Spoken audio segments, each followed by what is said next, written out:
What is going on, everyone?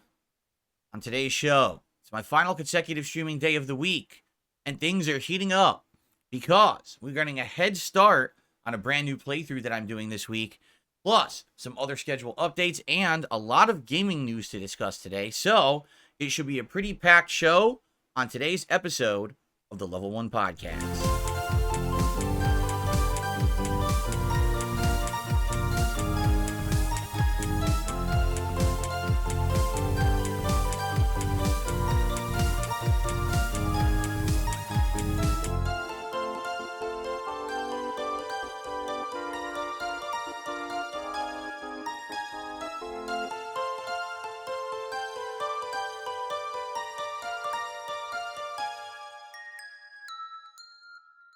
Alrighty, everybody, welcome to the show. Today is Wednesday, the 24th of April, 2024. This is the Level 1 Podcast, and as you can see, I'm in full Fallout mode today for very good reason, which we will discuss in a bit. First of all, I have some housekeeping things to talk about today to get everyone caught up on everything that's been going on around here. So sit back, relax, and let's get started. So first of all, we have a ton of new animations now added to the stream. And I haven't really officially talked about them in full force yet. And as of this morning, I actually even added another new one. So, I would like to let everyone know that there are new animations for all levels of tip, up to $100 basically. So, $5, $10, $20, $30, and $50 tips on the stream all have new Street Fighter related animations. We've seen a few of them, right? So, anyone who tips, thank you. And you'll get to see a cool new animation there. Now, there's also a Fallout animation that I added for $5 Super Chats. That'll play whenever you do $5 or more. I think the threshold is 10. When you do a $10 Super Chat, then it'll kick to the next tier. So that's pretty cool, too. I like new animations. You may have noticed recently also, I have these new bumper animations on my streams for the podcast. If you are sitting here watching on demand, you only see it for a split second before the show starts, but those on stream get to see it for like 30 seconds every day. I really like those too. So to everyone who recently has been contributing with new animations and helping me to spruce up the place, thank you so very much. That always makes it feel fresh and interesting and different, right? I mean, look, cool new border today for the podcast featuring all the different protagonists that I have created for my previous Fallout runs. That is correct. I've played Fallout 6 times, 2 times Fallout 3, 3 times Fallout New Vegas, and only once Fallout 4. But we're going to change that tonight on the late stream, and we'll talk a little bit about that in a bit. Okay, so good stuff there. Now, what we should do is get everyone caught up on what's going on with the current playthroughs and the like, because today's schedule is completely different than what it originally was going to be, and that's perfectly fine. But we definitely needed to adjust things on the fly because of everything that's been going on. So let's talk a little bit about that. Yesterday, I played Elden Ring on the first stream and did pretty darn good, I would say. We actually finished up Farum Azula. So the Placidusax optional boss, the Malekith, final boss, wrapped all that up, and then decided to head back to the Imperial City and take on Godfrey. And that was fun because, man, it was different than my original first run. Then even, because we had a little bit of extra time left, like 20 minutes left, I even took on Radagon and the final boss, and actually got to the second phase and was starting to learn the pattern to get to the second phase, and then I ran out of time. So, great progress there. And quite honestly, there is nothing left besides that northern frozen wastes area, which we haven't thoroughly and fully explored yet. And then the city that leads you into the Haley Tree, and then the Haley Tree. That's what we've got left in the game. And yes, there definitely seems to be desire for me to do that. All right, so we'll talk about that in a sec because we are actually playing it today. The late stream last night was completely unexpected. It was something I was not planning on doing. Basically, FightCade, I don't know what you call it. A matchmaking tool, an app suite, whatever you want to call it. But the emulation tool used on PC to play classic fighting games online against other opponents is off the table for me completely. There is no way to foolproof play that thing and not put my IP address at risk for being discovered and posted all over the internet. Not to say that that would be the end of the world, but it's a pain in the ass with my ISP to change an IP address. I can't be having it exposed. Okay? So, that being said, after all the discussions and everything that we talked about, oh, could we do this? Could we do this and this? It's just not, it's not viable. It's not. It sucks. Other people could use it. I can't. I'm in a special case with thousands of losers on the internet trying to constantly ruin my life and harass me. So I can't do it. All right. So instead, we had a late night 2-hour hangout session.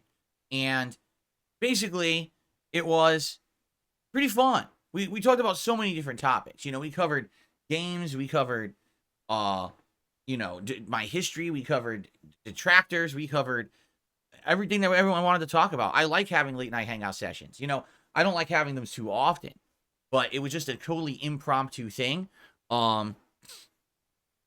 Over 2 hours of just open discussion with the chat. And I think you'll enjoy it if you like that sort of thing. So check it out. It is on demand here on the channel. We even had a live roasting of an idiot who came in and tried to toss like 10 pieces of detractor non-logic at me. And they basically got put over the coals and looked like an idiot. So it was a good time. Honestly, it really was. It was a good night, even though we didn't get to do FightCade. And it sucks that FightCade is just not in the cards for me ever. If ever there is some other client that is made that you can play old school fighting games and not have your information at risk, I'll use it. But it just seems like it's not viable. Only on console right now is your information protected. And the console versions of these games stink, you know? Street Fighter 30th Anniversary Collection never had any anti-trolling measures, so now it's impossible to play. Capcom Fighting Collection, no one bought.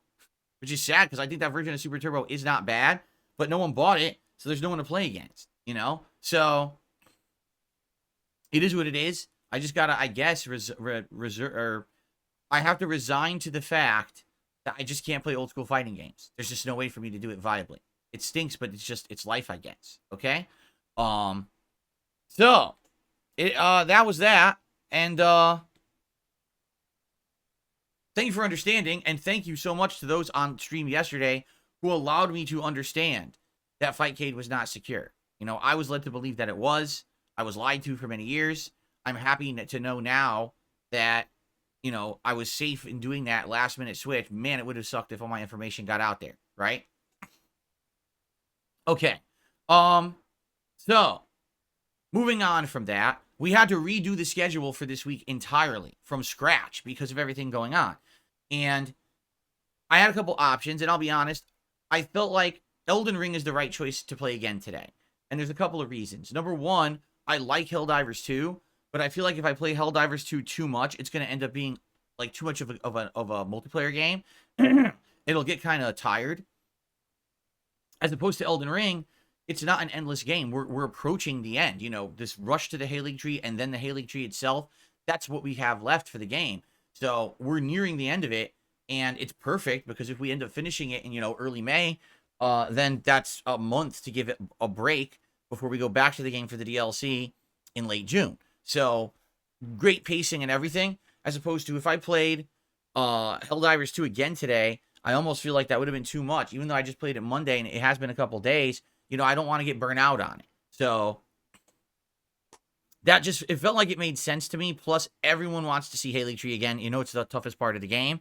So that's what I'm going for. And we'll see how that goes today on the daytime stream. And then on tonight's night stream, we are doing something that I already told you I was going to start this weekend, but we're jumping the gun a bit. We're actually going to do my second ever playthrough of Fallout 4. Now, there's 2 reasons I'm playing Fallout 4 again. Actually, I take it back. There's 3 reasons. Reason number 1, because it's the only Fallout I've never played a second time. Okay? I only played it once 9 years ago when it was a new release. I remember some things about it, but I don't remember all of it. I just remember certain things. And in the meantime, I've watched my wife play the game a few years ago. So it kind of refreshed my memory on some of it. But I didn't watch her play the whole thing. You know, every once in a while, I'd sit down and watch her play for an hour or two in a relatively long playthrough. So it's really the only one I never went back to and re-explored in any way, shape, or form. So there you go. Also, I never did a modern playthrough of it, meaning when I was playing this 9 years ago, there was no no face cam. There was no chat interaction. It was as if I was just sitting there playing the game for myself, ignoring my audience, which I personally today think it was incredibly stupid. But hey, it is what it is. In retrospect, now I know I should have had interaction with you guys, but now I do, and I think that's why this new playthrough of the game will end up being better. Okay, now that's number one. Number two, the Fallout TV show released a little over a week ago. Well, at this point, almost 2 weeks ago, and everyone, up a buzz about it, loving it and wanting it, and wanting more, wanting a season 2 and everything. And a lot of people have jumped back into the world of Fallout, or for the first time played a Fallout game. And it just made sense to play it now while people were very interested in Fallout in general. Okay? And then number three, there's an update for it tomorrow that supposedly improves graphical performance, adds a performance versus quality mode, has tweaks, improvements, and apparently a free DLC added to the playthrough. All right? So it just makes sense. It makes sense to do it now. But I was going to actually start it over the weekend, like on Saturday. And in consideration of everything going on right now, I actually decided to do it tonight as the late night stream instead. And you might say, well, why? Why are you doing it now instead of Saturday? Well, because I realized something. The game has character creation. Then it has an extensive intro where you have the intro to your life. And then you have the vault segment, which takes a bit. And then after the vault segment, you have the intro segment to the game where you go to the first town and you essentially have to meet up, I believe, with the Minutemen. And then you have to do town defense and stuff like that. It's kind of like it almost is like a 90-minute to 2-hour intro. That once that's done, then you can go start to exploring the wasteland and have a good time. But you have to go through the intro first. And I was thinking, I realized if we do that, right? Do you really want that to be like 2/3 of my first stream of the game? Is just the intro and then we actually start playing it? Or would you like it that when we actually sit down to do a major stream of it this weekend, we actually get to play the real game, right? So I was thinking about that and I was like, is it really going to matter about this update or whatever? You know what I'm saying? Is it going to matter in the intro segment? Probably not. Plus, think of it this way. If we play it tonight for a couple of hours and we get past the intro, we can see how the game runs and performs on the Xbox Series X tonight, and then we can directly compare that to when they update the game tomorrow and we play it again on Saturday. We could see the differences. Are there even any differences? Right? So I think that'll be fun to compare. So I think there's all these reasons to start up with Fallout tonight. And I was like, let's do it. Let's start Fallout tonight to get into that, that chunk into it and then actually really hit the ground running on Saturday.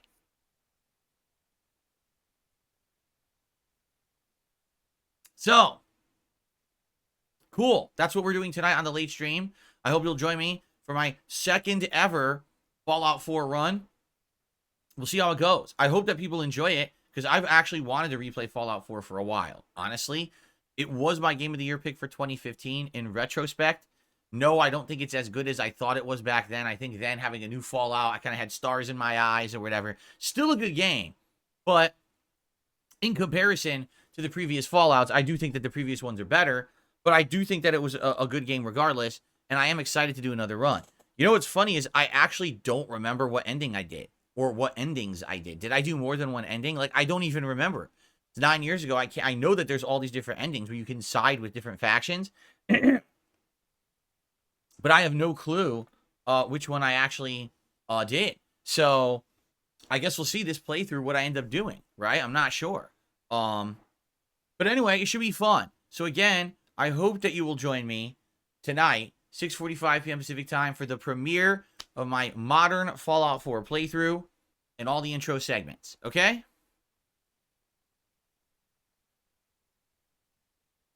Cool. Then, I'm off from streaming tomorrow because it is my day off.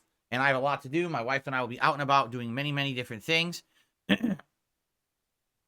So I hope that you will have a good, safe, fun day. And hey, get caught up on all the stuff that's going on all of my channels. On the React channel this week, We had a new DSP versus the internet show. That was a great variety of clips, and the final part should be going live today, or is live now.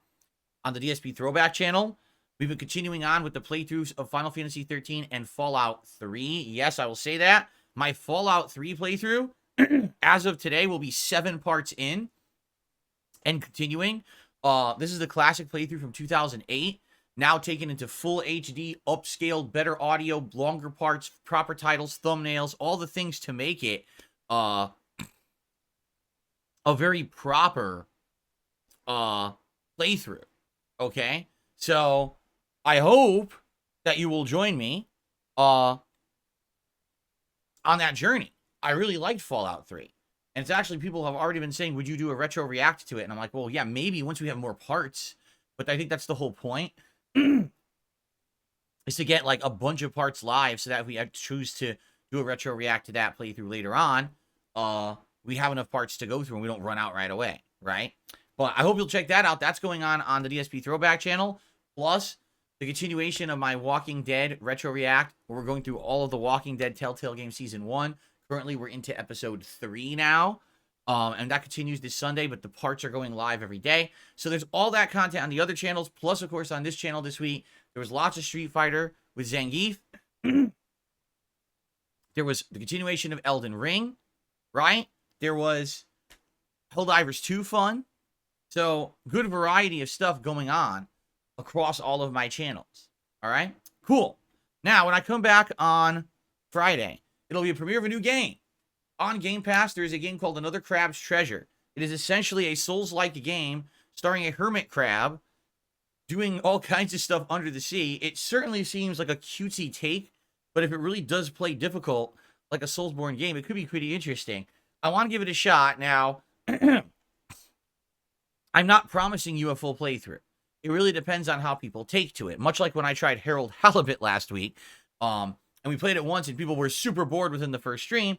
If the game does not take and people aren't too interested in it, then we're not going to continue on with it. But who knows? It is a Souls-like game. So if it is difficult and it catches on and people like it, I would consider doing a full playthrough. That's the beauty of Game Pass, is I get to try these kind of new games, put them in the schedule, see if they work. And if they do, great. And if not, well, move on and do other stuff. All right? So, Another Crab's Treasure premiering on Friday's day stream. And then Friday night is Friday Night Fights. Street Fighter 6, more Zangief as I attempt to level up even more. I'll probably study some more tech along the way. Saturday, that will be the first major stream of Fallout 4. And it'll be the first stream of Fallout 4 now with this patch applied that apparently is going to improve it for the modern console. So we'll see actively what are these improvements and what actually got better about the game. And then Saturday night, we'll do some Helldivers 2 multiplayer. Sunday is React Day, where we do the reacting all day long on the various other channels. And then we'll continue on in the week with another balance of everything. You know, we've still got Elden Ring. We've still got Another Crab's Treasure if you guys like it. Fallout 4. Maybe some more Street Fighter in there. Maybe Helldivers. So lots of stuff to do. And essentially, this is going to carry us into May for the foreseeable future. In May, the first new games that I'm interested in are like May 21st. So we've got like 3 weeks in May to juggle all those games and get as far into them. I predict we will finish Elden Ring within that time frame for sure. And, you know, dependent on what else we're doing, will determine, you know, how far we get into the other games. I'm not sure if we're going to be playing Another Crab's Treasure or not. We'll see if we like it or not, right? Cool.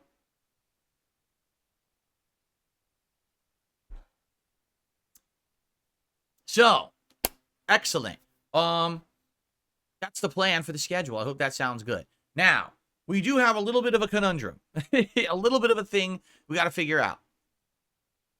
I'd like to start planning for the next big event here on DSP Gaming. And as you know, when I do big events, it essentially means it's going to be a day-long thing with a variety of content. Typically, I've got some food.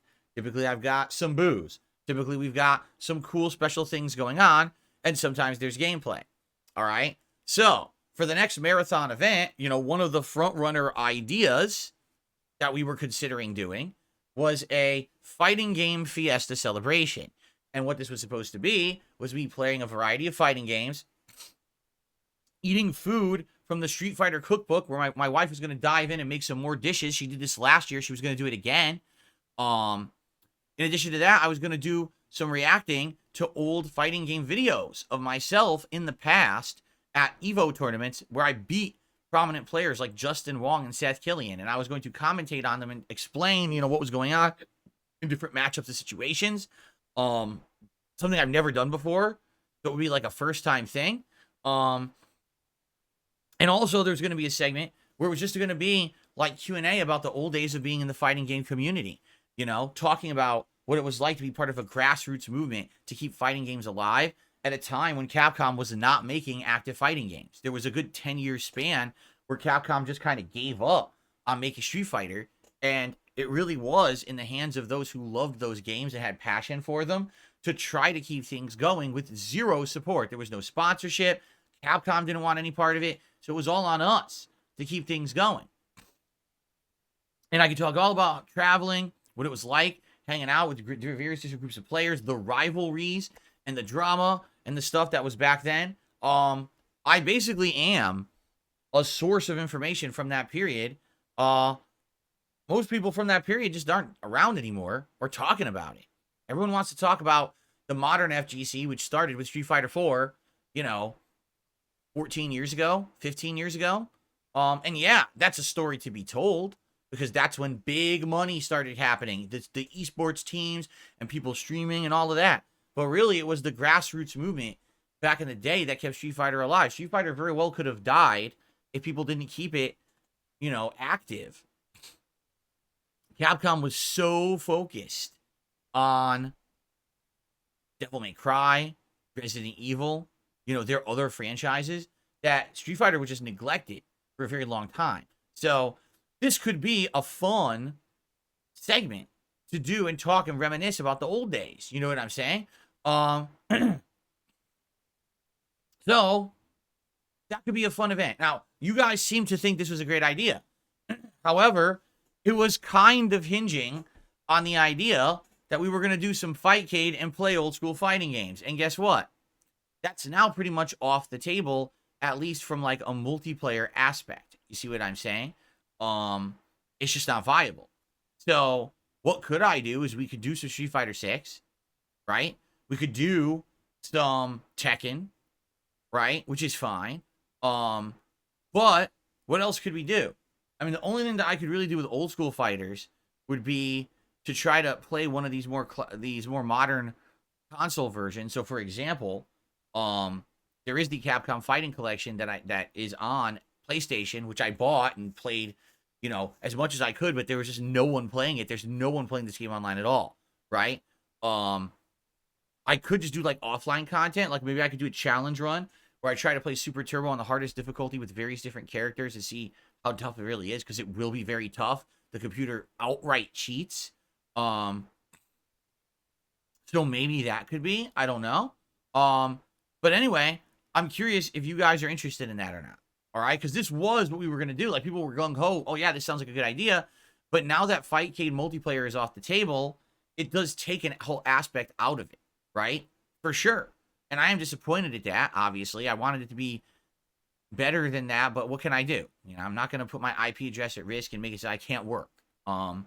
So that was one of the considerations. Now, other considerations we talked about was Indies Marathon, where you guys would nominate and vote on independent games for me to play, and I would go through like maybe 5 of them during the course of the day, maybe play an hour each, trying these different various games and seeing which ones are good and or would fit into my schedule. Perhaps I would actually, play one at length if I really liked it at some point, because that's happened before where we do these marathons and, I try a variety of games and, hey, like 1 or 2 of them it catches, it sticks, it's fun, and then I actually go back and I play it at a future day, right? So that's something we could do, because I haven't done an indie marathon in a ridiculously long time. Or we could also do a Rageathon, where you guys try to find games that would cause me to essentially kind of, flip my lid. And there's all kinds of different games that could fit into that genre, but it really would be dependent on people nominating and voting for the games that make sense. I'm a little nervous about that, because we've done Rageathons before where people would nominate 6 games, and out of that, only one was really a rage-inducing game, and everything was just kind of, not a big deal. So, I'm not sure. I want your opinions, because now it's the 24th of April, and what I would definitely like to do is I would like to get this kind of like hammered in as this is what we're doing, so we have time to plan and set it up. For example, if it's going to be one of these indie or Rageathon marathons, we need to have time for people to nominate and then vote on games. So I have to start setting that up. Or if it's the fighting game event, you know, I need to set it in stone when it's going to be so that we can start planning out exactly what I will do in each game and stuff like that, right? So let's start figuring this out. Let's start talking about it every day until we hammer it in. I'm just curious. Initially, I'm going to do a poll, and this poll is not going to actually determine what we do. I just want to get from my live audience today an initial idea. Okay. Which marathon event would you like to see in late May? The fighting game fiesta, the Indies marathon, or the Rage-a-thon?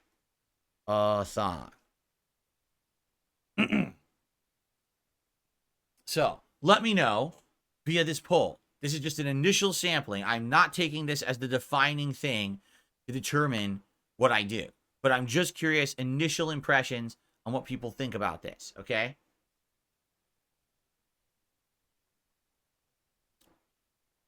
Cool. Okay. So that's that. Now, before we move on with today's podcast,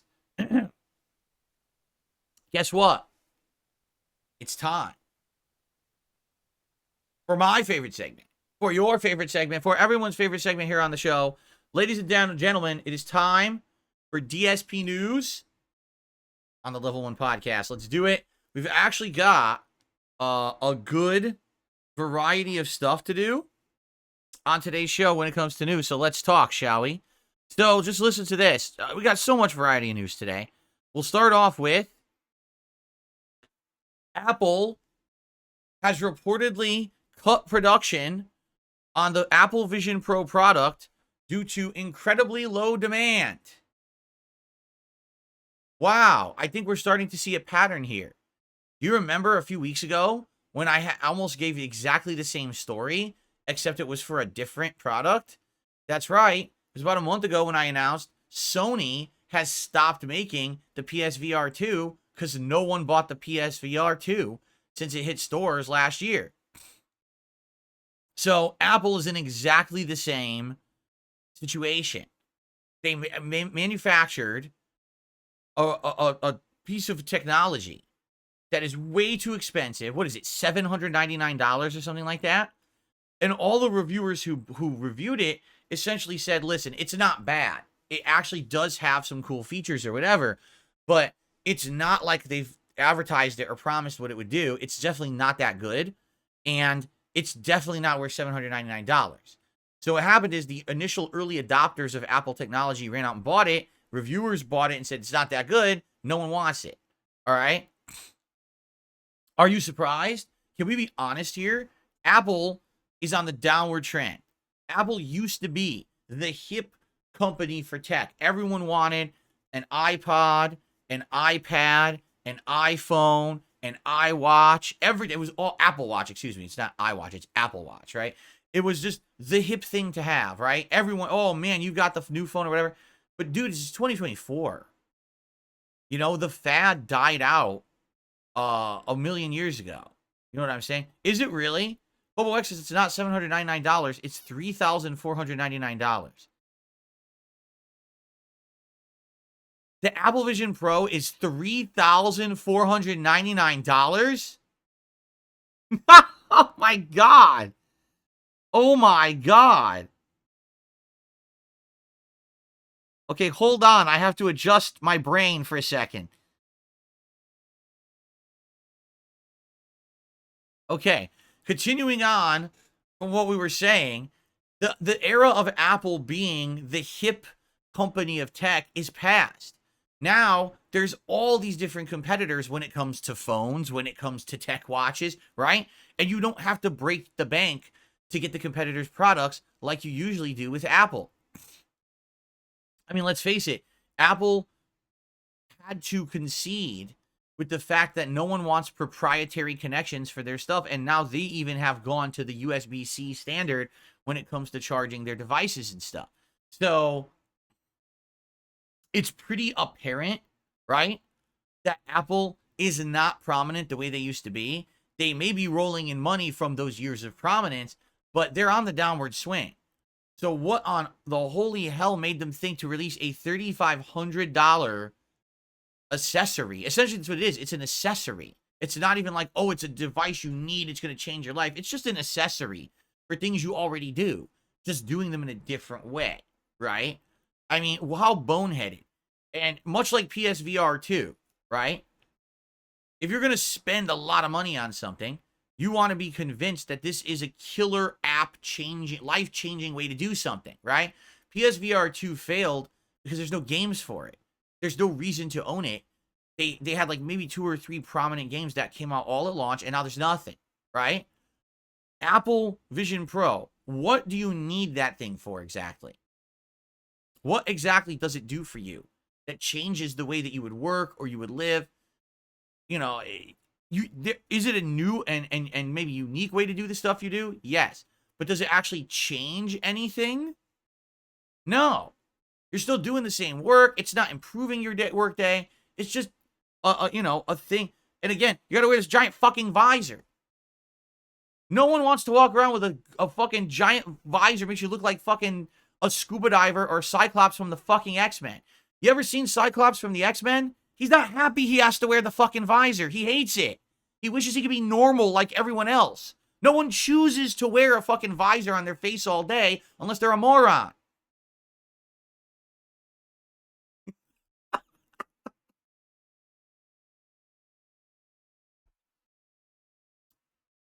Anyway, it's dumb. It's too expensive.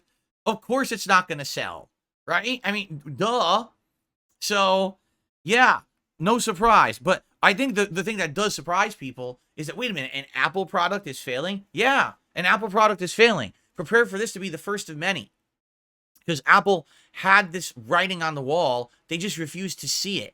They didn't realize that they're not as prominent anymore as they used to be. They still think their shit doesn't stink, and they're like these elitist people who think all their products, it's like a snooty fucking guy. He's like, oh, everything I do is high and upward society. No, Apple products are not special anymore. Everyone else has caught up, and in some cases, they're surpassing the Apple products.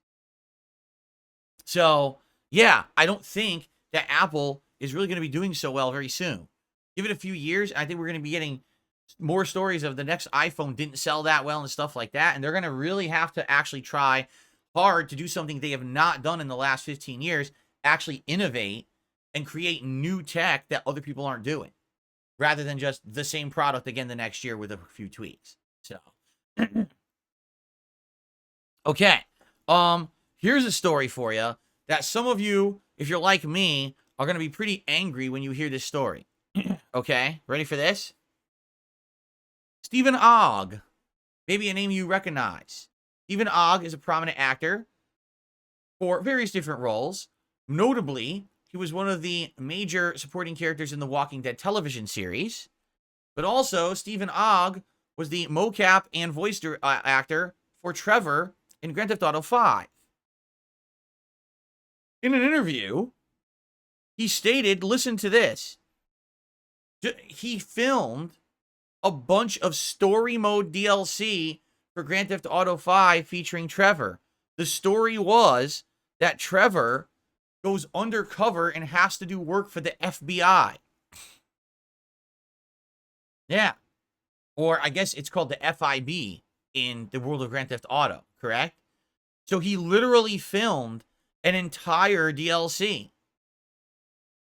And it just they did nothing with it at all. They didn't actually make it even an expansion for Grand Theft Auto Online. They just basically shelved it.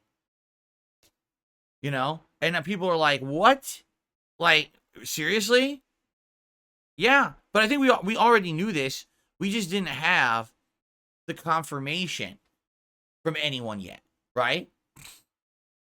So I want you to think about this. Imagine you're part of GTA and you do all this work and you think it's great, just as good as the work that you did in the main game.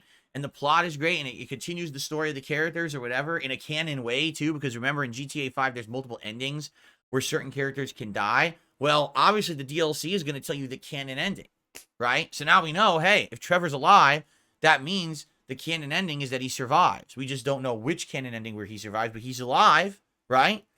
And how cool would it have been to have these story DLCs? Each character was supposed to have their own story DLC. And actually this was alluded to in the Mount Chiliad mystery, where players of the game have pieced together these hidden Easter eggs and clues throughout the world of GTA 5 to actually find this like cave drawing on Mount Chiliad in the game that shows what the plot lines of each of the character-based DLCs were going to be. And then they just never made them because GTA Online came out and made so much money that Rockstar just didn't give a crap anymore, right? So that's pretty stupid, in my opinion, obviously. I mean, come on. I think what's happening is gonna be eventually people are gonna get fed up with this crap. They're gonna be like, we just want it. You have it. Just fucking make it. It doesn't even matter if it's 15 years later. Make the fucking DLCs. Make a standalone. Make it a $20 purchase. And it's just the 3 character stories that you shelved. Actually make them and sell them. Enough with this bullshit that you just focus on a frivolous, meaningless online experience that's a disposable experience, but it's a social experience. Good for you. If you wanted to make Second Life, go fucking make Second Life. But what about the games that everyone liked and got you popular to begin with? What about all the people who supported Rockstar and put them in that level of prominence so they could actually go make GTA Online? Oh, fuck all of them, right? Who cares about them? Just keep printing money from these people who are addicted to our online game.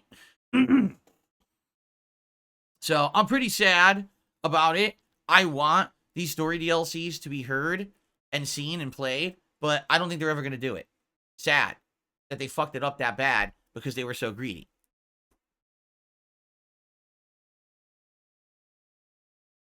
Okay.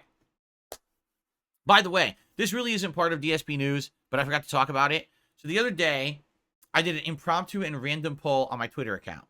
For those who don't know, I do have a Twitter account. And yes, I still call it Twitter because X is fucking stupid. It's twitter.com or x.com / they call me DSP, or just search for @ they call me DSP over there. Okay. So FYI, I did a poll, and basically here's what I said. I said, curious question. Does anyone even care about me posting to X or Twitter anymore? I pretty much only use this for my schedule since Elon bought it, and being verified has lost all meaning. I have no idea why I even still have 27,000 followers on here. Thoughts? And the poll had 3 options. Number 1, just keep posting as is. Number 2, just post to YouTube, forget about X and Twitter. Or number 3, I just don't have a preference, okay? So, if you're not aware, when I first started on Twitter a long time ago, okay, which was like, I want to say it was like 2010, I only actually made a Twitter because my viewers wanted me to. They wanted a way to have a direct dialogue with me about topics and stuff that wasn't in video comments, right? Back then, keep in mind, I wasn't a live streamer yet. So it wasn't like there were live streams where we could have a conversation together back and forth on a daily basis. It was more, either you post up for my Ask the King show, right? Or you leave a video comment and you hope that I read it. There was no really direct line of contact with Phil. So I think that's really why people wanted my Twitter back in the day. Now, over the years, I've used Twitter for various different reasons. Sometimes I just used it to post up completely nonsensical stuff. Sometimes inflammatory, insulting stuff. All right?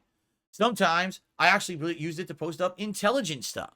For the most part, I use Twitter to post up my daily schedule. So at least people know that I have these games and ideas and streams coming up.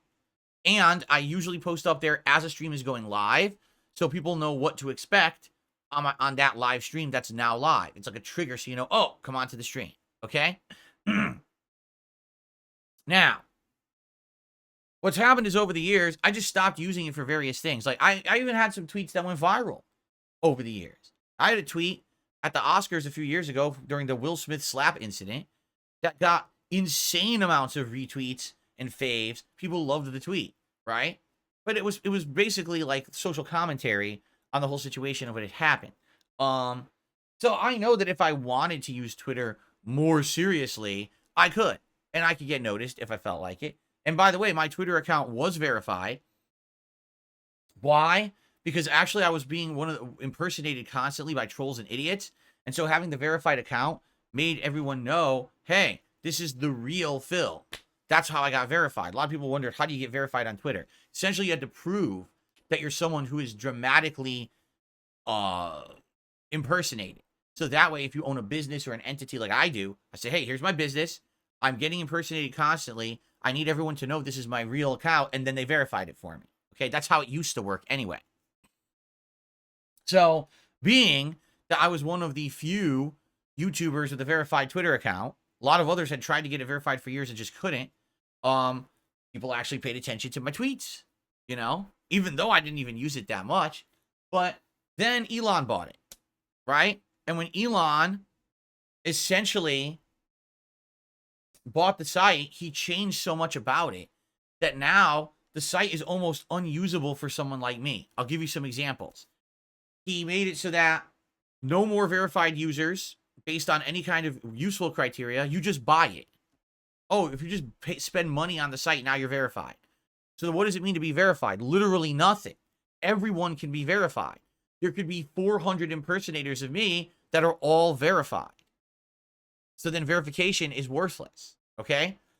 People who pay now get their tweets amplified, meaning someone who pays for the check mark actually will always get priority and people will see their tweets way more than someone who's not. Not saying that people who aren't verified never get seen, but it's incredibly hard. And it's funny to me because there's people out there who outright hate Elon Musk and hate everything he stands for, and they pay for the check mark because they've resigned themselves to the fact that they are a slave to social media. They need people to recognize them on social media, so they pay him anyway, even though they claim that they hate this guy's guts.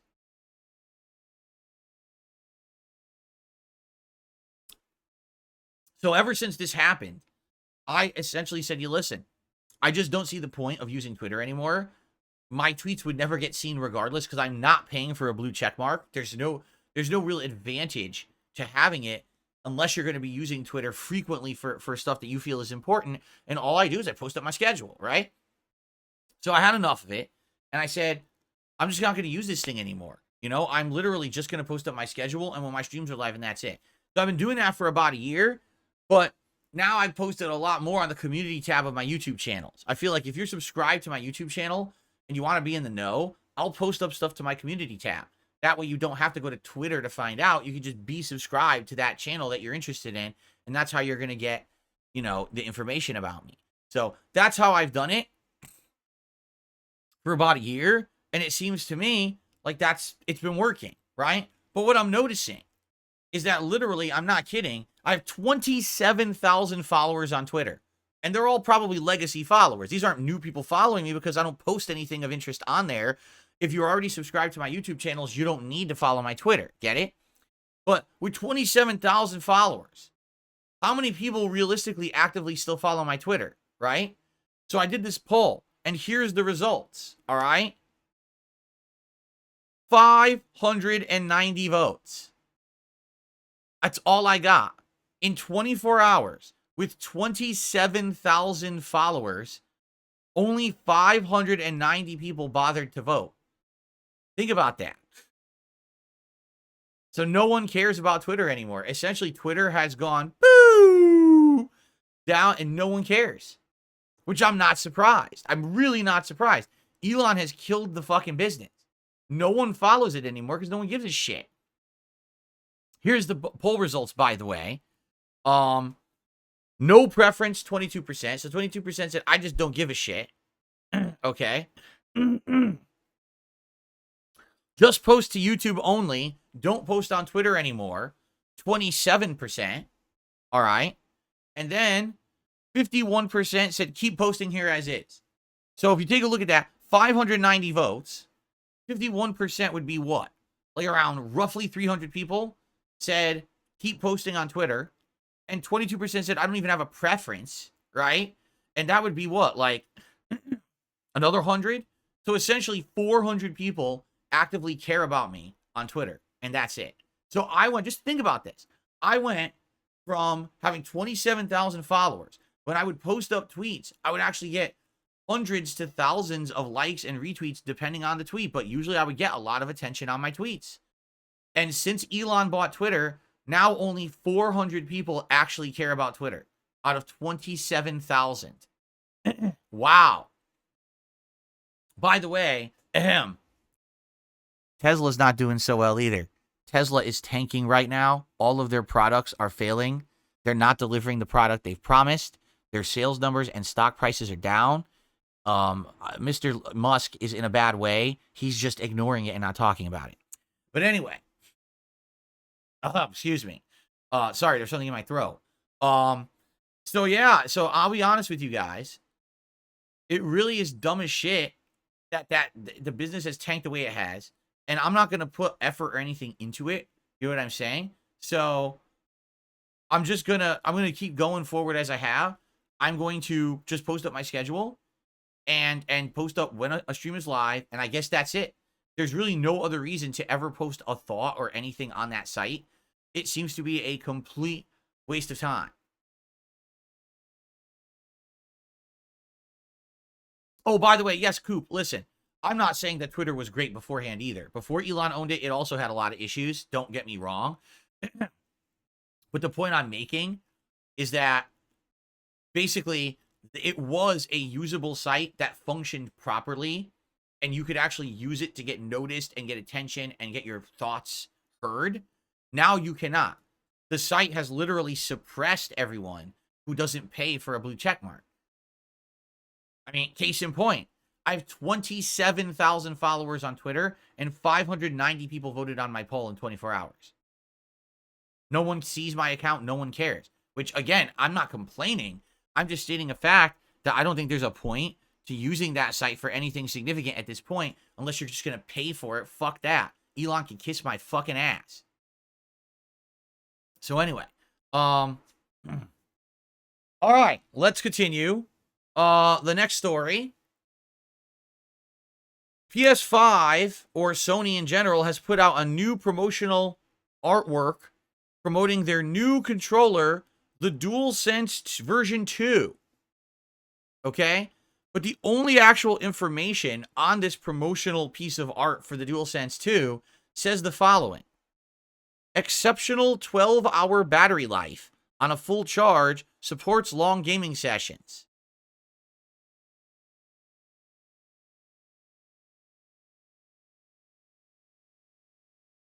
Exceptional 12-hour battery life. It's almost like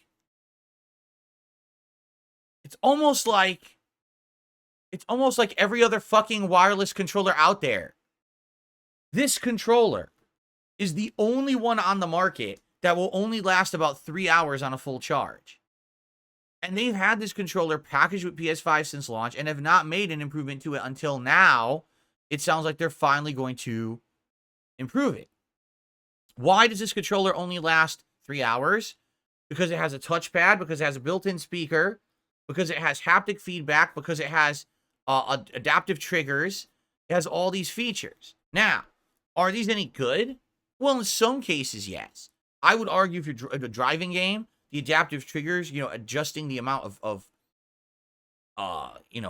thrust that you're giving to your vehicle, that could be a good thing. But for the most part, most games do not at all make advantage of the features of this controller. Again, this was another case where Sony thought way ahead, but didn't actually check with the industry to see if the industry would be on par with them. I also compare this to the 6-axis. Anyone even remember the 6-axis controls that existed in the previous PlayStation controllers?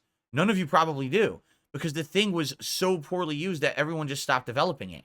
So there used to be this thing in PlayStation controllers, the PS3 era, that it had built-in motion controls. And games like Uncharted and others used it, where you have to balance and stuff with it, but no one liked it, and it didn't even really work that well.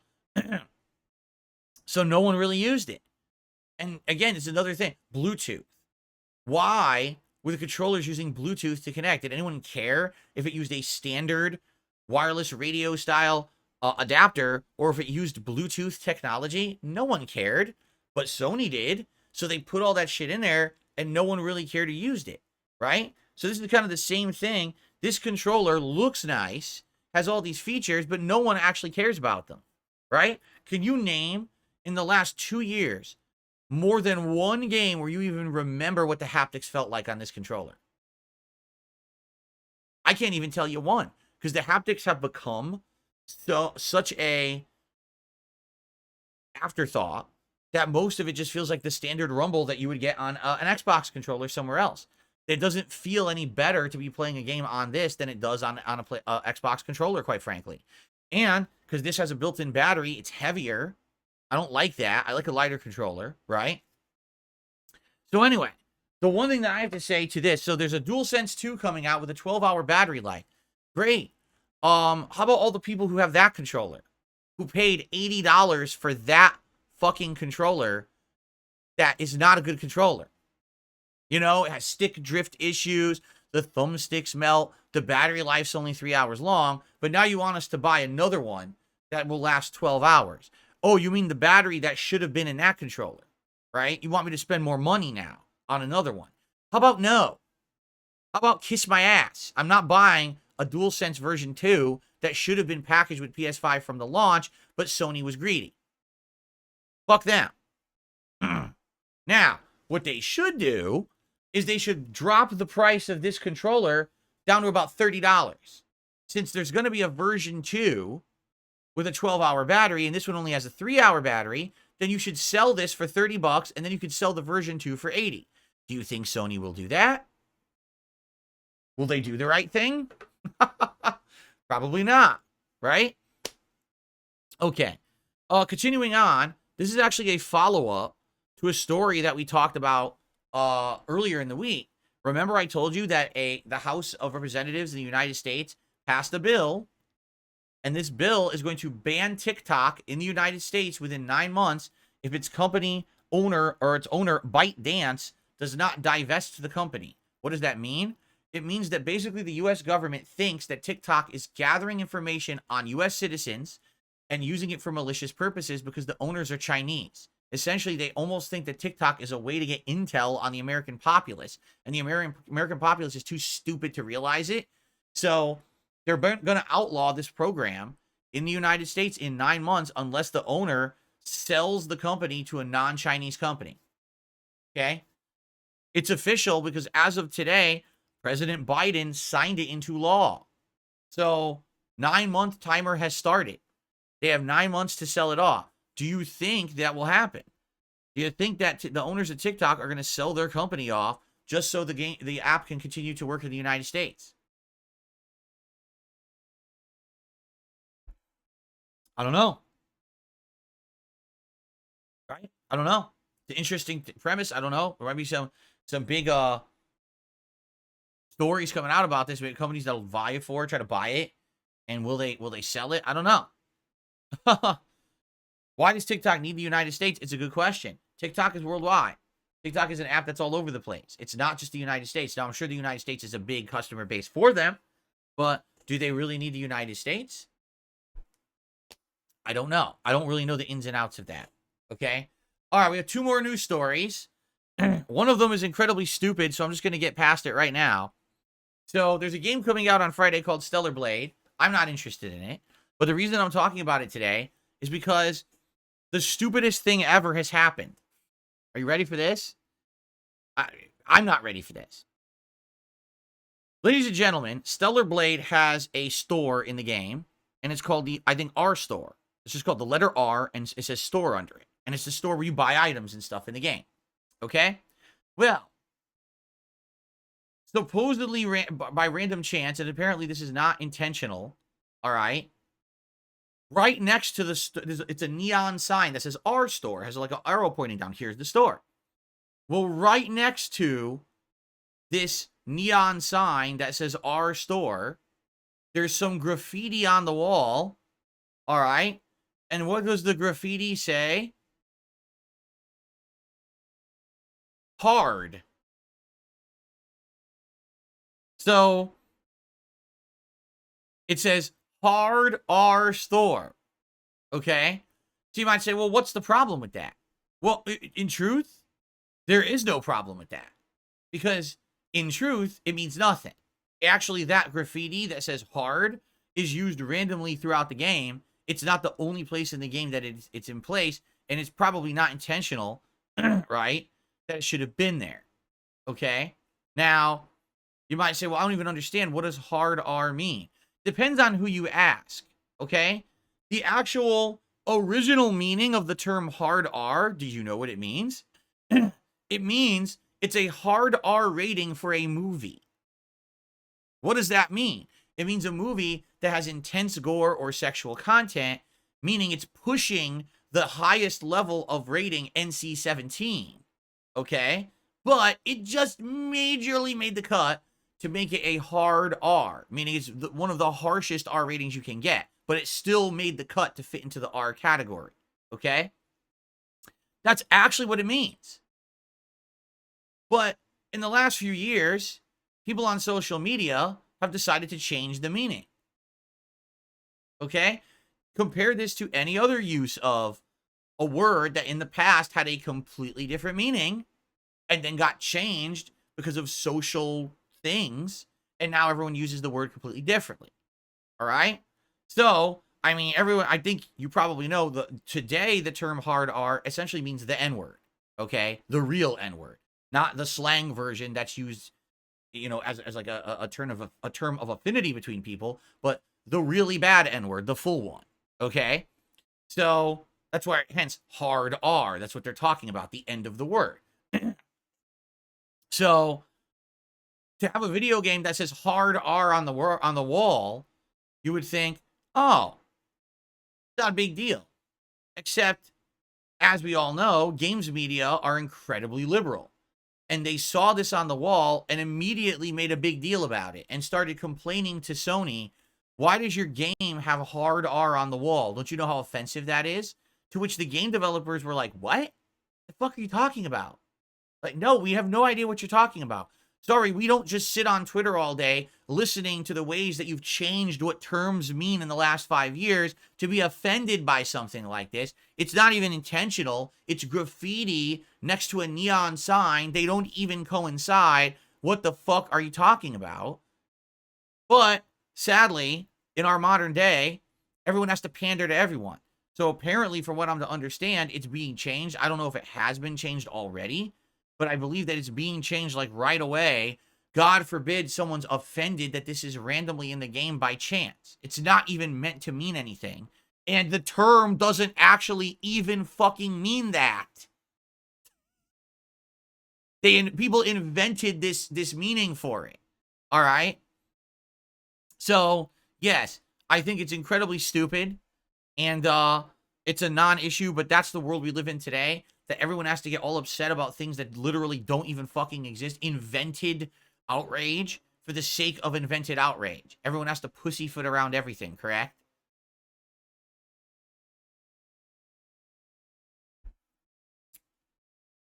Okay.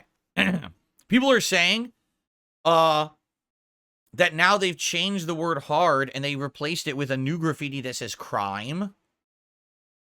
So now it says crime R store. What? So now people are freaking out that that's even worse.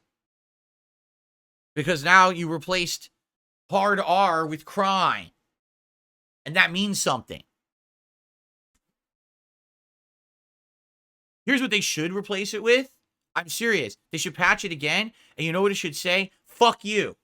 That's what it should say. Fuck you, fuck you, fuck you, fuck you. Just do it like 10 times. Fuck you on the wall. That's what I would do. If I were the game devs, I'd be like, now you can't misconstrue it. Here's what we really meant to say. All right. We have one more story today. I told you I had a lot of news to cover today, and then we can finally get to things like shout-outs and the like. Okay? All right. Our final news story of the day. Apparently, there has always been a loophole in the way that Steam works with its refund system. Well, excuse me. Bad news for all of you who've been taking advantage of this loophole. The loophole is about to get plugged. Like this. All right? So there's your hole, and there's the plug. So what is this loophole? I'm going to read you the story from The Verge. 8 years ago, Valve began offering no questions asked refunds for any game that you buy on Steam, as long as you ask for that refund within 14 days of your original purchase and you haven't played the game for more than 2 hours. Okay? Now, that's not the hole. That's the intended refund policy. But when Valve started letting you play games ahead of their intended release dates with early access and advanced access programs, it introduced a loophole. People could play for many, many hours ahead of launch and still request a refund after. Okay? So what does that mean? It basically means that it would only work properly for games that were fully released. If a game hadn't been released yet, you could play it infinitely because the game didn't count playtime hours until the game was fully released. That's kind of confusing to me. Like, as long as you're playing the game, why would you think it doesn't count as playtime hours? But I guess that's how they had set up Steam. So there were people who would actually go out and buy early access games just because they knew that they could get the refund. So they would play any game in early access as long as they could, and then they would just refund the game right away. Okay? And they would play infinitely. They wouldn't just play 2 hours. They would play it for weeks and weeks and weeks, and then they would refund. Well, guess what, folks? The days in Milk of Honey are over because officially, I guess Valve figured this out, and they have plugged the hole, right? There's the hole. There it is. You see it? And they took their fist, plugged it, just like that. So now you can no longer get a refund for any game you've played longer than 2 hours, even if it's in early access. There's no loophole anymore. 2 hours is the limit. And there you go.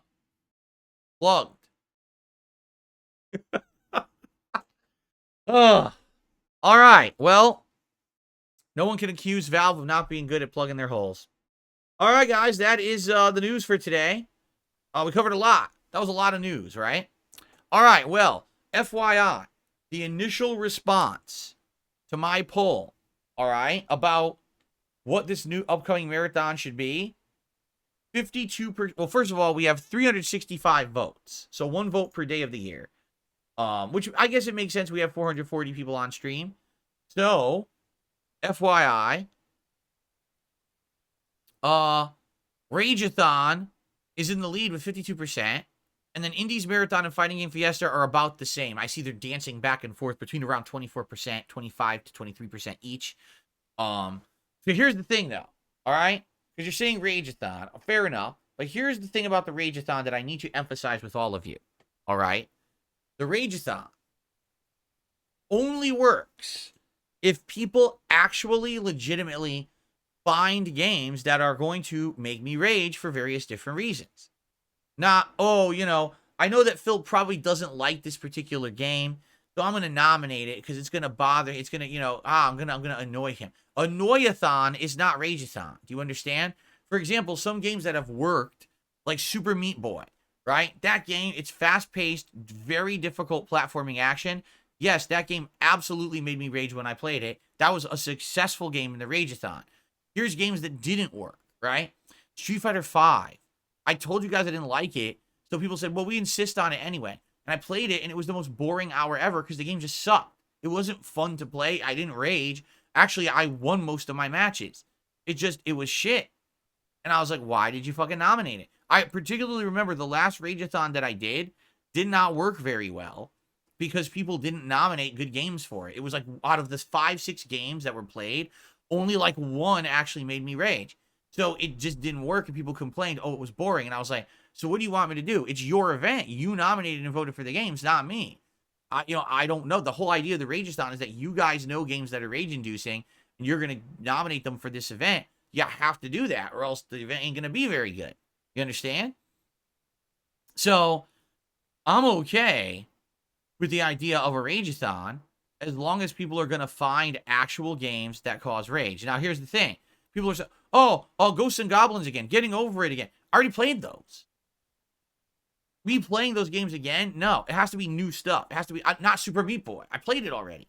This have to be a new, fresh batch of games, stuff that I have not played before. So it's something new, or else what's the point, right? That's the whole idea. Is we need to get some games that will be rage-inducing, but games I haven't played before that will be interesting. Okay, fair enough. But I'm not saying that's what we're doing. Let's talk about this further. Let's have further conversation about it over the course of the next week or two, and then we'll lock it in at some point what we're really going to do, and go from there. Okay? All right, cool. So, shout-outs time. We start off today with I'm Just Ken, who did a super chat. Thank you to I'm Just Ken. I appreciate that.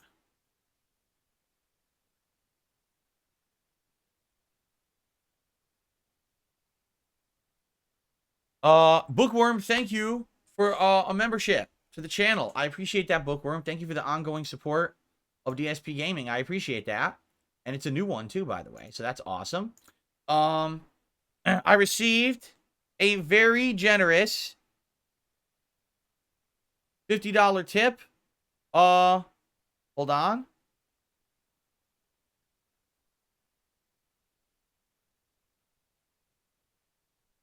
Okay, it is a $50 tip from Lisa Lou. Thank you so much, Lisa Lou, for a very, very generous $50 tip this morning, which means we get to see one of the brand spanking new animations. There we go. I think I should change that to not say it's Gunner time. I think that takes up too much space. So hold on. I'm going to fix that. I'm going to test this.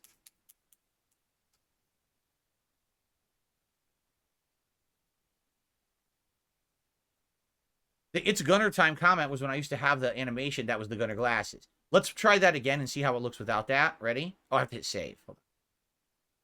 Ready?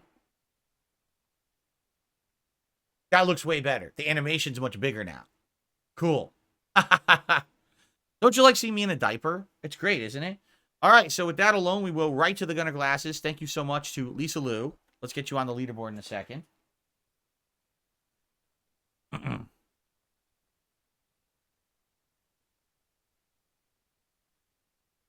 Oh, I'm aware that there was a Super Meat Boy sequel. Yeah, if you wanted to see me do the sequel or spin-off, that's different. Yeah, I would consider doing that. Yes. Okay, so thank you to Lisa Lou.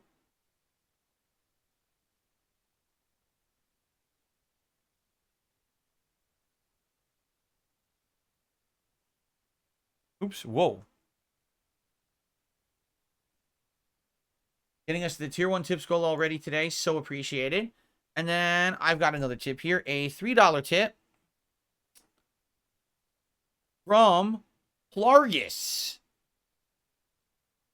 Plargus says the following. Listen to this. Great job handling stuff lately. I think it needs to be explained that a variety content streamer will offer a dynamic and engaging experience for their audience. By streaming to a variety of content, you cater to a broader audience base with diverse interests. This versatility allows them to attract viewers from different gaming communities, fostering a more inclusive and interactive community around the channel. A variety content streamer has the flexibility to adapt to changing trends and preferences within the gaming industry. They can explore new game genres, formats, keep their content fresh. This adaptability helps them to stay relevant and competitive in an evolving landscape. And a variety content streamer showcases their personality and gaming skills across a range of titles, showcasing their versatility and expertise. This multifaceted approach can help them stand out in a crowded streaming market and build a loyal fan base drawn to, and then the comment cut off because it was way too long. But that is true. We were talking about this last night during the impromptu chill stream. The reason that I have lasting appeal is many reasons, but one of the major, chunks of that is because I'm a variety guy. So, for example, right now on this podcast, we have about 400 viewers. I think, actually, when I last looked. We have we have more than that. We have 450 viewers, right? That's cool. But also, when we start playing Elden Ring, some people will stick around, some people won't, and some new people will come on to watch me play Elden Ring. Tonight, we're going to play Fallout 4. You might have a whole different audience for Fallout 4, right?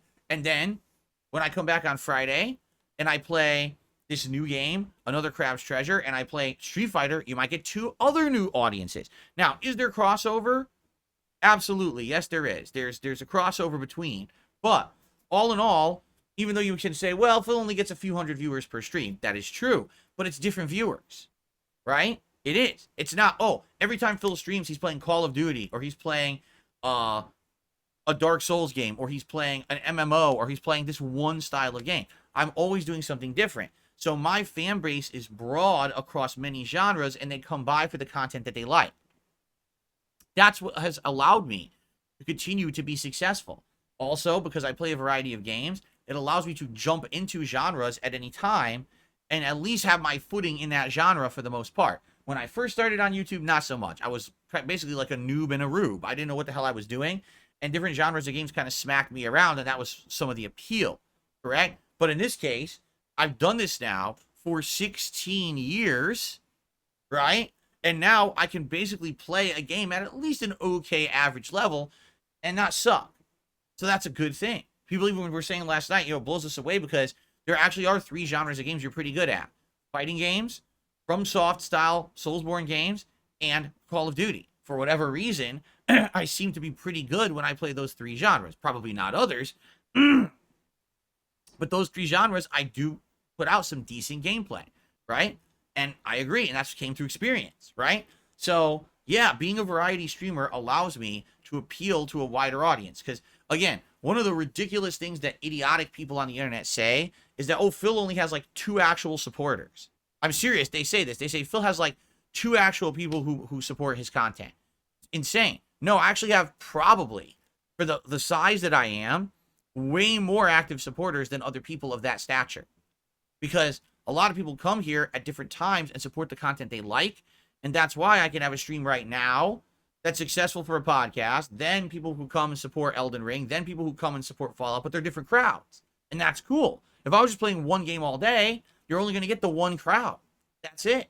I designed my business to be versatile enough that we would have people coming in and out. I describe it like this. Think of a big, office building or a big old-time department store, how they have those revolving doors at the front. That's really what DSPGaming is. It's a revolving door. There's people coming in and out at all times. Some people like this content, some people like that content, and they're in, they enjoy it, and then they leave, but then they come back when the content they like is there again. And while they're here, a lot of people say, hey, I like it, and then they support while they're here, right? It's not always the same group. There's different groups, and that's fine. And I like having that, too. I like seeing different people from all over the world come by at different times a day and hang out for different styles of content. That was intentional. That's what kind of separated me from what a lot of other people were doing on YouTube, is that they were all kind of like, well, here's the one thing I do. I didn't want to just be the one thing. I wanted to be the guy that was known for all these different things. So that's how I designed it. So thank you for recognizing that. I'm sorry your tip message cut off.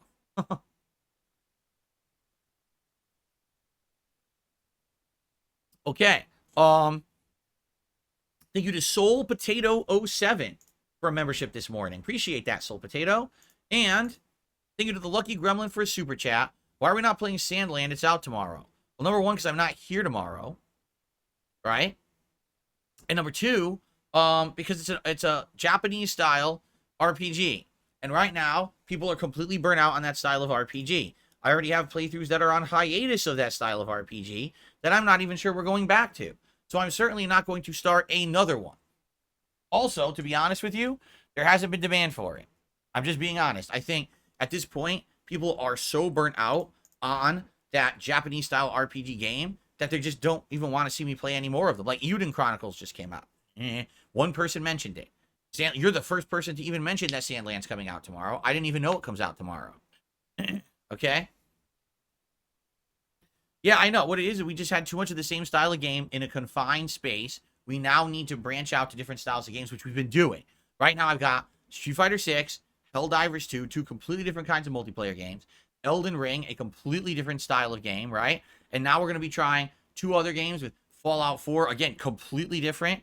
And this Another Crab's Treasure, which is a cutesy version of a Soulsborne game. We're trying everything, but nothing that's the same. So, there you go. Did I ever play the Hotline Miami sequel? I feel like I did. I can't confirm that, but I do feel like I did. I feel like we did it during another Indies marathon or something like that. Excuse me. Dig Bix says, what? Dig Bix. His name is Dig Bix. What's your opinion on South Park? I know the games are good, but have you ever watched the show, and what did you think of it? Yes, I watched the show when it was new, and I liked it. And I saw the movie in theaters, and I loved it. And, you know, I don't actively watch it anymore, but every once in a while when I get back to watching it, I enjoy it. The thing that I've always liked about South Park, it actually is social commentary on both sides. What do I mean by that? They will lampoon anyone. Celebrities, politicians, you know, just normal people of different kinds of generalized groups. They've covered almost every topic you can think of in its run because it's such a long-running show. And no one is safe and no one is immune. You know what I mean? Like, they basically call out all hypocrisy. They call out all stupid behavior. Doesn't matter if you're left or right or, you know, what gender, what color, doesn't matter. They call everybody out. And I think that's to be respected. Now, keep in mind, I haven't seen South Park recently. But as long as they're still doing it like that, then I think it's still a good show that's worthy of being watched. I don't know if it has any percentile of its original viewer base. I mean, it was super popular in the late 90s, early 2000s. I doubt 20 years later they're that popular, but there you go. And so Dig Big says, yes, I've always respected how weird South Park is willing to be, too. It's clearly a labor of love from the creators. Thanks for answering. Agree. It's agreed because you know what? Trey Parker and Matt Stone, the makers of South Park, did try other things. They tried a movie in basketball. Then they did a different kind of movie in Team America World Police. They did other spin-off movies, Orgasmo. They actually tried other series. But the only thing that really stuck was South Park over all the years. The one thing that they just keep doing. For whatever reason, maybe they just really, truly love it and feel like it has meaning. So, good on them for sticking to their guns.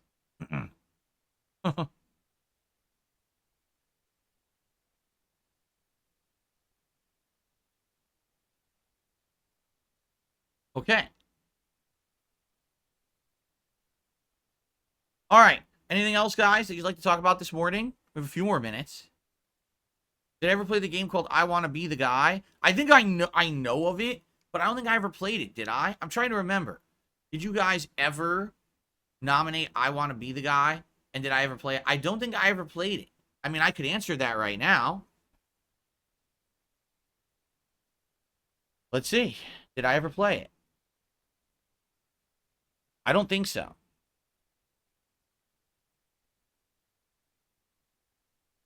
Gotta do a quick search.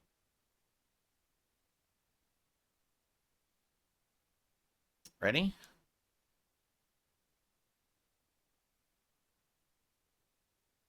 Indies Marathon, December 2018. Return to Rage and I Want to Be the Guy. Rageathon event, August 2018. I Want to Be the Guy. Yes, I played I Want to Be the Guy twice. Once during a Rageathon in 2018, and once during an Indies Marathon in December of 2018. So the answer is yes, and yes, I played it. There you go. I don't remember it, but I did play it. There you go. Awesome that I can actually just pull that up at any moment on the channel. Cool. Rodney just did a super chat and said, what shows are you currently watching? Honestly, right now, we're not watching much of anything. We actually, on a whim, began watching someone play Starfield to see what they thought.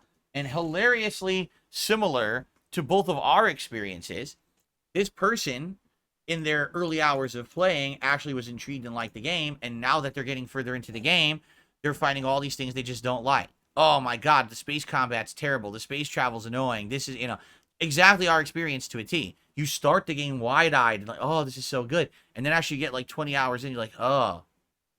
And then you get further, and you're like, ah. So, that's really all we're doing right now. Nothing too crazy or special.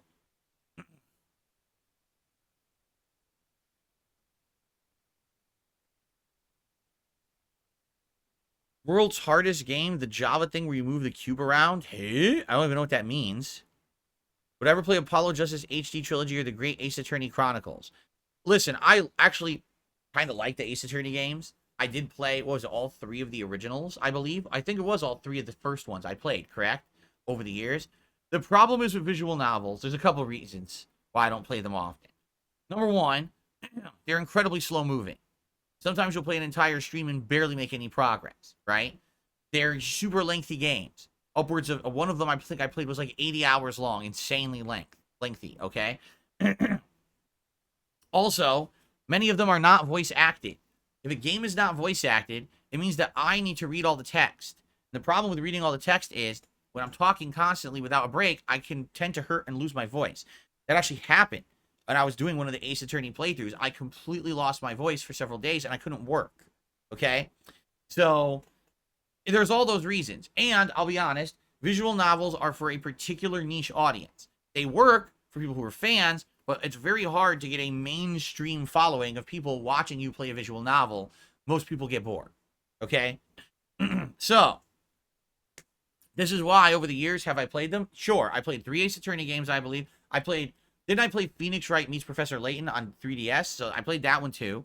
I also played a bunch of the Danganronpas, correct? Did I play anything else? I know I did Danganronpa and I did some Phoenix Wright and I did the crossover. Did I do any other visual novels?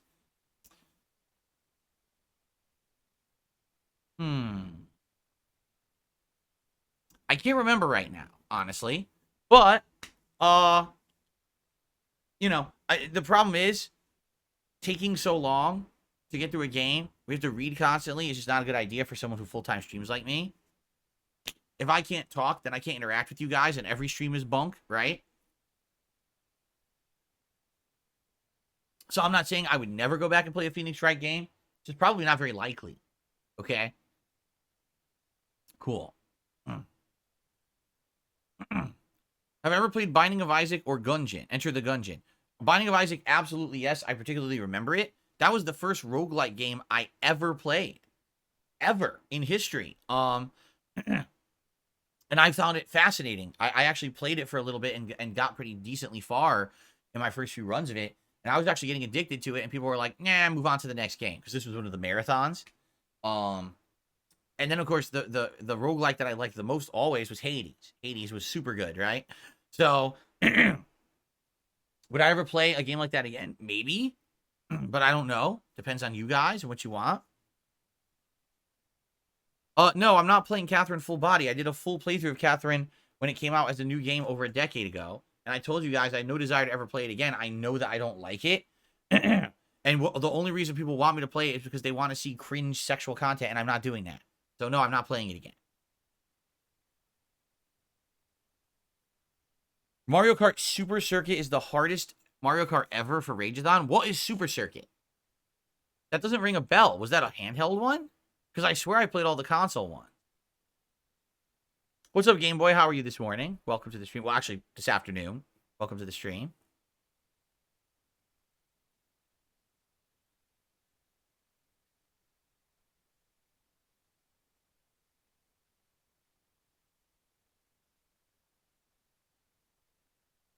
No, I don't have a way to stream PS2 games, right? The only PS2 games I could ever play are the ones that if I got the PS Plus Premium package and whatever games they have on there digitally, which is few and far between. Like, they just never really increased the catalog that much. Yeah, there's really no way to stream them, right?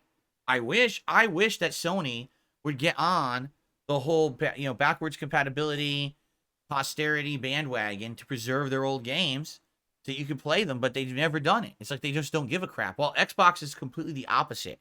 And they go out of their way to make it that all their old games will play on their modern consoles. It's just Sony just doesn't care, which is pretty sad. I really wish they would change that attitude, but whatever. I guess you can't make them care unless there's big money attached to it.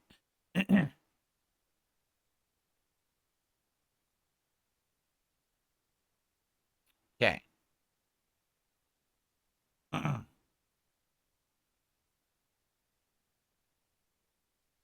Is Boone the best sniper in all of Fallout? Are there any other snipers in Fallout? I'm not aware there's even any other snipers in Fallout, right? Was I a fan of Contra? Would I play a Contra collection? Yes, I played Contra in arcades, because for those who don't know, Contra was originally an arcade machine. Then they ported it to NES, and that became the widespread version everyone knows. But actually, the Contra arcade was significantly harder because they actually wanted you to keep pumping quarters into the machine. So, yes, I am a fan of Contra. I don't know anything about an Empire of the Ants game. No, I've not seen it. Again, people have talked about this Dave the Diver game. I don't really know much about it. Little Shake and Bake, thank you for your super chat. It's a cute black cat super sticker. Thank you, Little Shake and Bake. Cool.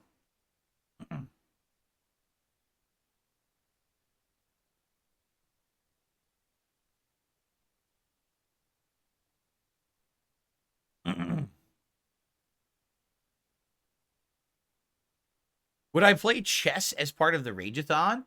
If there was a way to play chess, is there a chess game you can download on like PlayStation or Xbox and play online? I know I would lose. I haven't played chess in a million years. I remember most of the rules. Like the rules I probably wouldn't remember. Like I always got confused on when can you flip positions of the king and the tower. I forget when you can do that. There's a maneuver where you can switch positions of the king and the tower to save the king. But I can't remember what the position is, like when you can actually do that. Outside of that, like I remember how all the pieces move and everything, but I know that I would probably lose. Like I don't think I would do very well. But I would play. If there was a way to do that, yeah, I would play it, sure. Would I ever consider Talos Principle again? Listen, I liked Talos Principle. As frustrating as it was, because it really was a challenging game, I actually really enjoyed it. The audience didn't. Like, I played it a few times, and by the time that was like the third or fourth session, people were already not showing up and actually legit complaining that the game was boring and they would wish that I would play something else. I just don't feel like my audience has the patience for that kind of game. My audience is way more like action-based. You know what I mean? I liked it. I thought these slow-paced puzzles and remember laser puzzles and things you were trying to figure out, and the story was building to be more and more interesting. And man, did it break the fourth wall and make you think about what is life and what is existence, and AI shit was in there, right? It was pretty wild. If you don't move the rock or the king, you mean the tower or the castle, then you can switch them. Is that what it is? They're not moved, and then later on people can swap. Han Solo says, so who are these people's faces? You know, it's silly. I forgot to talk about that, right? So these are the faces of my 6 protagonists for my 6 runs in Fallout up to now. Original 2008 run from the first time I played Fallout 3. Original 2010 run from the first time that I played Fallout New Vegas. The second time that I believe I played Fallout New Vegas, correct? I think that was Fallout New Vegas again. Or was that? No, that was Fallout 3 again, wasn't it? I think I played Fallout 3 twice. Yeah, 2018 and 2013. So those are the 2 runs there. This was the second New Vegas run that I did in 2015, I believe. Then there was the 2015 original run of Fallout 4 when it was a new game. Because remember, I played New Vegas as a build-up to Fallout 4. Then I played Fallout 4.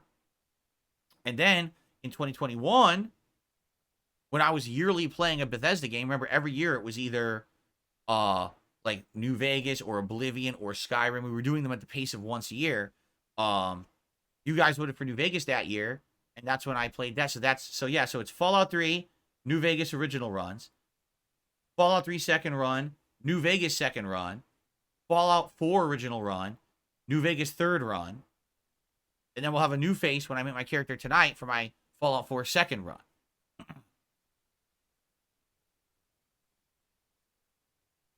If Fallout 4 is successful, would I consider playing Fallout New Vegas again? I would consider playing it again in the future. I'm not going to play it again right now, especially because it's the game I've played 3 times.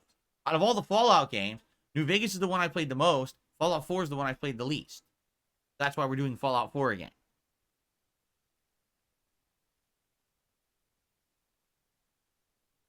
What's wrong with the character names? How dare you? You don't like the character names? You're offended? How could you say that?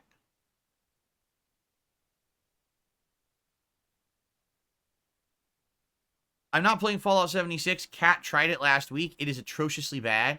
I already talked about this on a podcast. She played it, and the first 3 hours of gameplay is literally do a zillion busy work missions for a bartender. They didn't even try.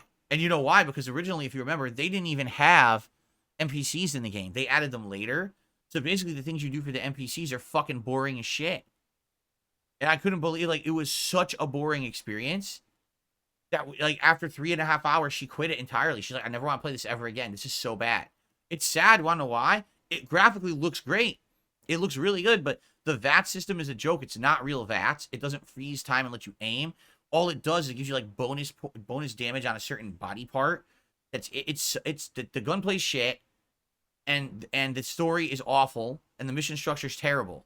It's because they wanted it to be a shitty MMO. It just sucks.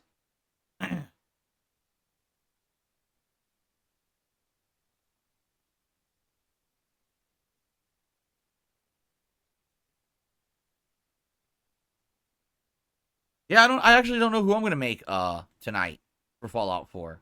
I don't know if I'll just make a original character, like a totally new character that looks nothing like me. Like sometimes I've done that. Like that definitely doesn't look like me.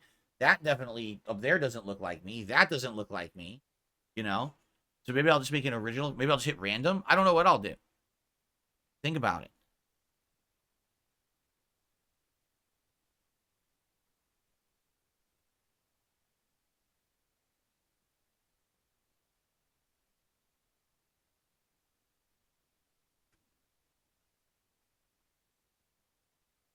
Well, I don't, Ellipsian, just so you know, because he says you don't have to do busy work missions. You could head to the new content area straight away, but it doesn't make it any good. She was doing this stuff with the bartender, and it was story based. Like first, she had to go off and rescue some guy in a cave or something, and then she had to go rescue a robot head. She rescued the robot head. The robot was alive, and then they said, "Oh, well, now the robot doesn't have a body. Go get a body." Then she got a body. So basically, this was all like 3 hours of gameplay, and in between here, she had to build a base. She had to do all this tedious fucking work. And by the end of the 3.5 hours, she was like, man, this game sucks. Like, just not even close to being as good as a real Fallout game. You could tell that they just cut corners to try to make it fit into an MMO mold, and it's just not satisfying. For a fan who's played the old Fallout games, it's just not. It's, maybe for someone who never played them and this is their first experience with Fallout, they would like it. But for those who like the previous games, it's just a huge disappointment.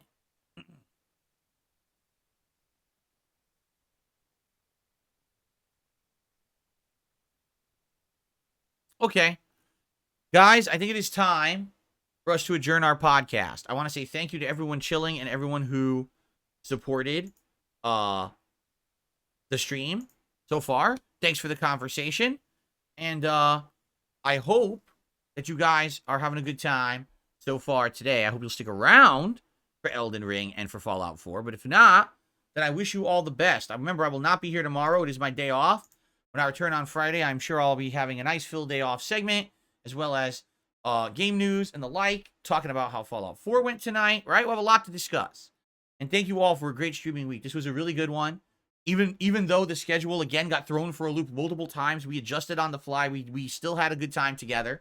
And I really had a good one, so thank you. And I will see you all on Friday morning for another fun episode of Level 1 Podcast. I'll see you all then.